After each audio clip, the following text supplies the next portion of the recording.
Okay, y'all, this is Black Titanic. What I did today was I was thinking about the Scots now. Martell, Van, and Melody reached in and helped them out. Now they were struggling, and I got the report to show y'all just how bad they were struggling. And it appears allegedly that they don't like to pay their bills. And that government charge that y'all talking about, I saw where it was one of those words. I can't pronounce that word, y'all, but it meant that Marsau and Tisha had property with a lot of toxic, poisonous stuff, nasty stuff on their property, and the government wanted them to clean it up. In other words, that property was so nasty that they had till the state deemed it toxic, and the state deemed it as air pollution, where they were putting air pollution in the air. It must have been stinking too on that property, allegedly. Anyway, Martell, and they refused to help Martell out. Martell, Van, and Mel built the shows. They knew nothing about it, about this real estate stuff, because Van and Melody both are real estate brokers. Mel's brother is a broker, so they have been in this line of work a long time. Then there was Martell. Now, don't count Martell out. He is the master builder.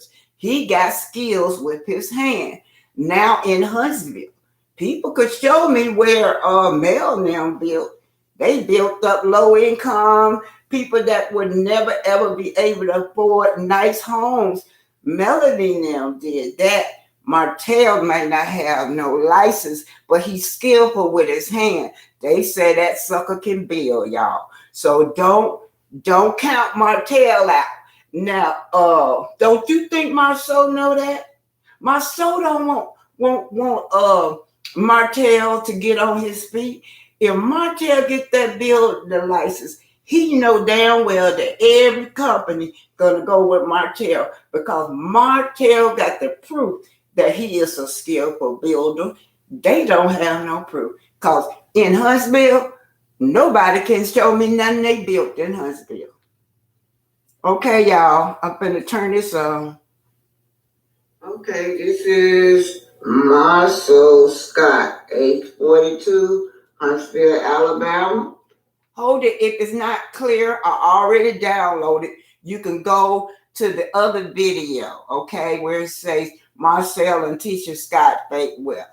People that's close to him is Letitia Scott, Mars Scott, and Marsau Scott. Now let's pull this record, pull this report.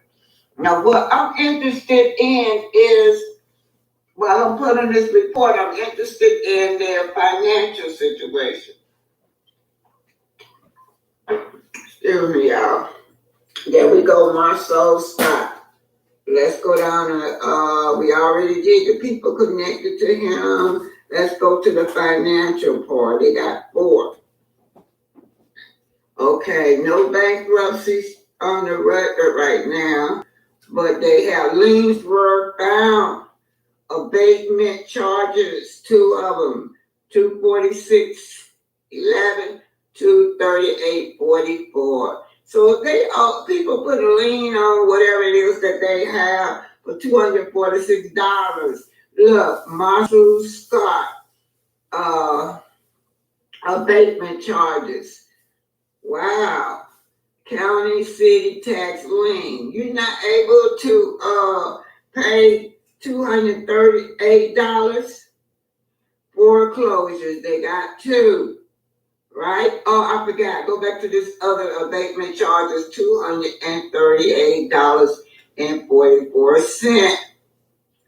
County city tax lien placement, Madison, Alabama. Abatement charges. This is Marsau's 11/26/24. 2014, Marsau Scott. Okay, y'all, this is on Marsau, Scott. What I'm doing now is trying to see if they really ballers like they say. This is continuing on. So let's go back down here. I want to go to the foreclosures because we did the links. Well, I said they have two foreclosures, right? I'm going to click in one to let you know who it is. So there we go. Let's go see if I can find his name down here. Two foreclosures. Marsau Scott. Notice of share sale. Let's keep moving. So I showed y'all that he has two foreclosures. What else? Professional license? None. How are they? You know what? And I even saw where his wife real estate license is expired a while ago, y'all. Foreclosures were found in our records, two of them, in Madison County. Now, these are two liens. These are cheap now. Abatement charges, two of them, $246.11, $238.44. Now, these people don't, they can put a lien on their property over $246 counterfeit tax lien. I'm getting ready to say these people don't like to pay their bills now. Madison, Alabama, abatement charges. Now you know what? I looked that up, and the property, when you have something on your property that's polluting the air or pollute. It said if you have something on your property that's polluting the air. So something they had on their property that was nasty. These people are nasty, I guess. That's on it. Look up abatement charges, y'all. It says owners that have property, if it's something polluting the air, you get abatement charges. So they got a county city tax lien on that because it was only $246.11. And as you can see, owner Marsau Scott, they're not balling like they say they are. This is Letitia Scott. Now, what I'm doing is trying to show y'all, trying to see if they these big rolling people, wealthy people like they claim. Now, possible relative Marvin, Robert, Sylvester, Wanda Moore. So we know this is the right Letitia Denise Scott, age 40, Madison County. Let's pull this report. Now, I'm just going to stroll through it. Y'all saw the report, the criminal report. Let's just see what she's doing. Letitia Denise Scott, criminal records. We know she got 8. She really got 9. Don't forget the theft charges where Wanda said that the baby had a bear in the stroller, and that's what Wanda said. And Wanda said that was the only charges, and then I pulled up 8 more. One, they got something on a financial thing. Let's just see what they got. She got lien foreclosures of what? Okay. Individual income tax placement. Liens were found $645.41. Now y'all know these people don't like to pay their bills. Pay your bills. Oh, only $645.41. Letitia Scott, let's see. State tax lien, Madison, Alabama. Individual income tax. They had a lien on that. They don't pay their bills. Melody, I hope you looking at this, because if y'all loan them in the money, you ain't gonna get paid back. Allegedly. Tax lien date 8/9/2018, and to give you the certified number and the ID. Tax period 12/31/2014. So she had a lien. Let's go into her career. Y'all know about their property on Xfinity. Xfinity. This is what I found. Real estate at the 12/20/2018. Real estate expired 12/20/18. Let's see what's going on, girl. Okay, it says active, real estate active, real estate agent, license type. All right, don't let me. Tisha Scott. It expired 12/20/2018. Expiration date 9/30/2020. Now, Letitia, you gotta get it together unless this is not updated, y'all. But according to this, her license, and then it say no professional license were found. But according to this, her real estate license is expired.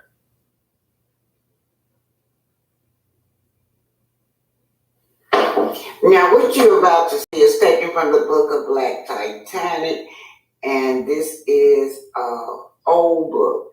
The first book that ever came out when the Titanic sank. Eyewitness report. Survivors told what they saw on that boat and what they were doing to Negroes on the boat. Now, it is the only book that I found, because any books that you see about the Titanic, black people is omitted. And left the room, and Melinda never touched a woman in labor. Instead, she wrote a letter for Alex and wrapped it inside plastic and stuck it down my bra.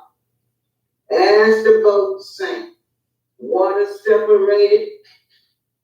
Now, the water was up to my waist, and while my Negro friends and I was trying to leave the bottom deck, the gate was locked, and in desperation, the males began to kick the gate down. Suddenly, the gate opened, and the white crew members began to shoot any black face on sight. My brother Ernest, remember Ellen is describing the scene. My brother Ernest shielded himself in front of Melinda and me, and white crew member shot him in the face. That's some cold stuff right there.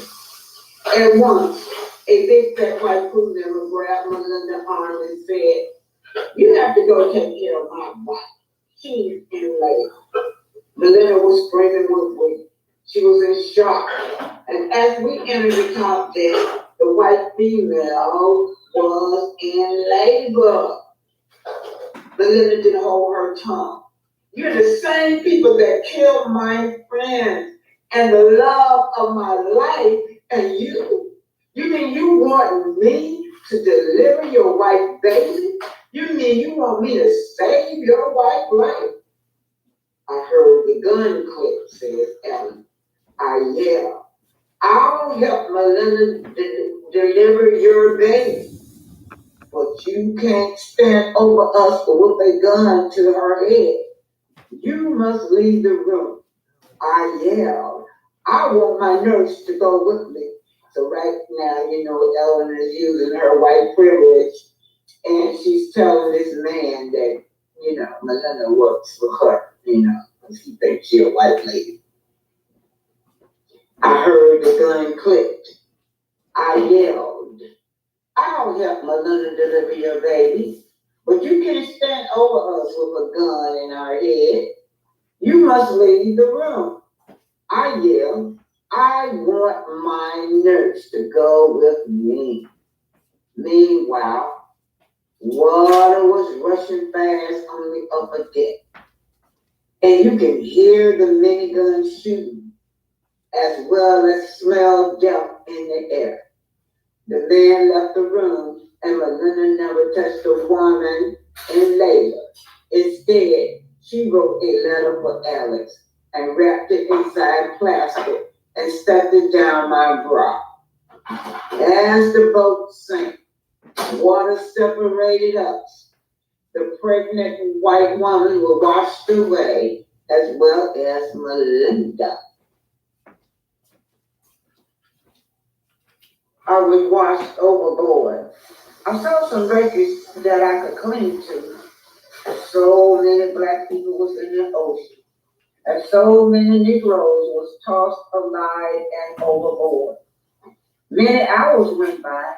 Some Negroes were still swimming, but the rescue boats would just pass them by and pick up whites only.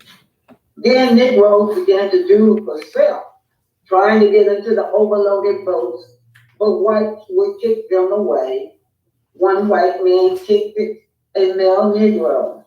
He grabbed the white man's leg and he flipped everybody in the lifeboat in the ocean.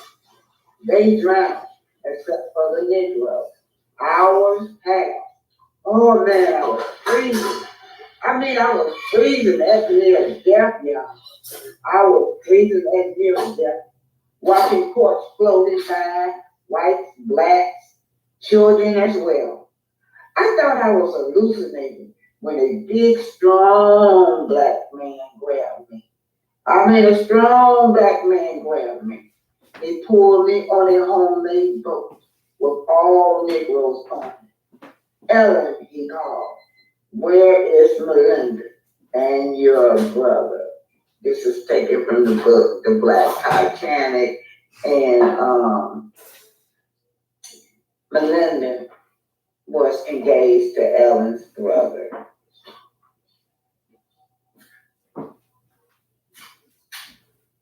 Okay, y'all, this section right here this is a book that I found maybe 11 years later after trying to research to find any book that would explain whether black people was on the Titanic besides me talking about it.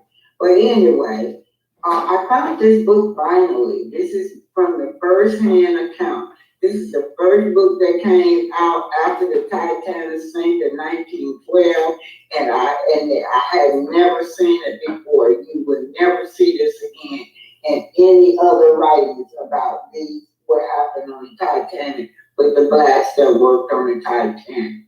Now, I'm going to talk about the wireless operator.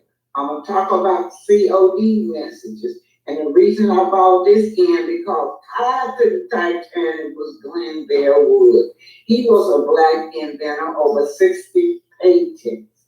In fact, Thomas Edison, he had to sue Thomas Edison because Thomas Edison was trying to steal and claim his stuff. All the white people were trying to claim his stuff, but he held fast. He was bold. He won all his lawsuits. But anyway, the Titanic was using his wireless operator.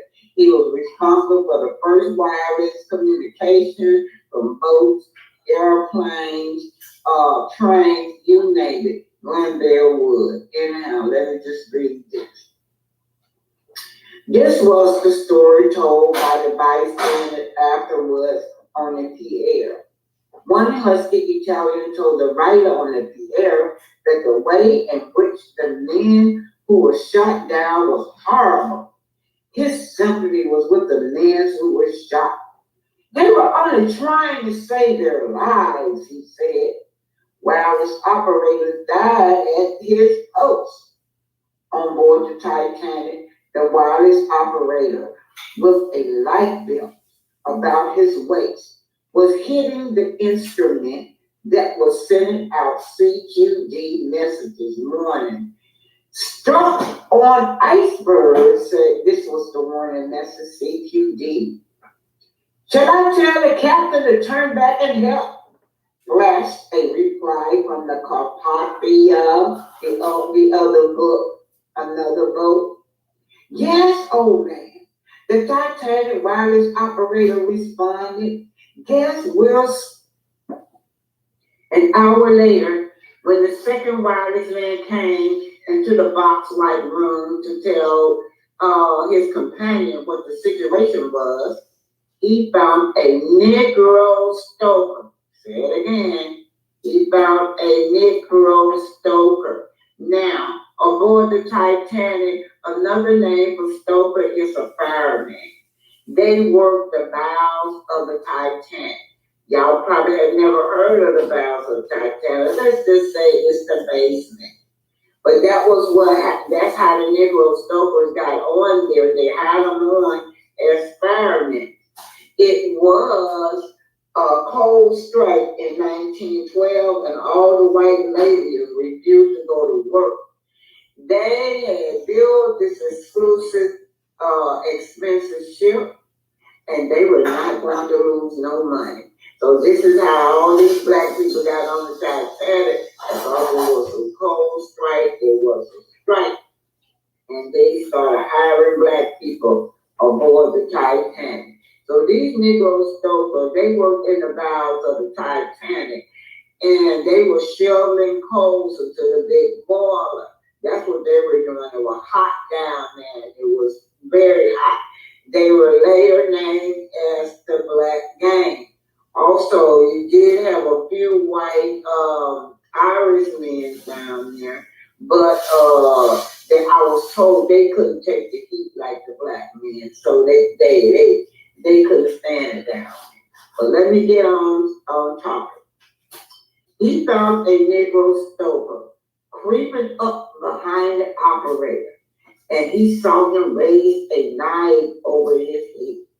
He said afterwards, he was among those rescues that he realized at once that the Negro intended to kill the operator in order to take his life belt from him.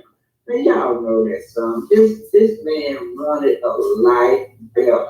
He was not trying to steal no life belt. And why would he have a life belt in the first place? Why would blacks refuse a life belt? That is the real question here, and that's what we're looking at. But anyway, let's keep on going. Let me read this over. The Negro intended to kill the operator in order to take the life belt from him. So they had refused to give the blacks aboard the Titanic a life belt. The second operator pulled out his revolver and shot the Negro dead. And you know what? It's just something how this is so similar to what my grandfather was telling me. Moving on along, so the Negro was shot dead. What was the trouble? Asked the operator. That Negro was going to kill you and steal your life belt. The second man replied, you know what? It's pissing me off. You know what? The nerve of them thinking that they would kill this man because this man wanted a life jacket, and they really felt like they were in the right for killing him. Thanks, old man, said the operator. The second man went on deck to get some more information. He was just in time to jump overboard before the Titanic went down. The wireless operator and the body of the Negro who tried to steal his belt went down together. So that's how they gonna say he went down as a thief for asking for a lifeboat. Okay, if this is not clear, you guys can go to the video I'm getting ready to download, okay? Remember, if you want to order a book, you have I am independent, so you have to go directly through me through my email. Give me 7 business days to get you guys your book back, and you can PayPal me too. $15.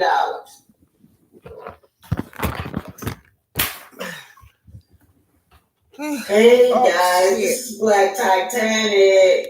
Hey, I'm very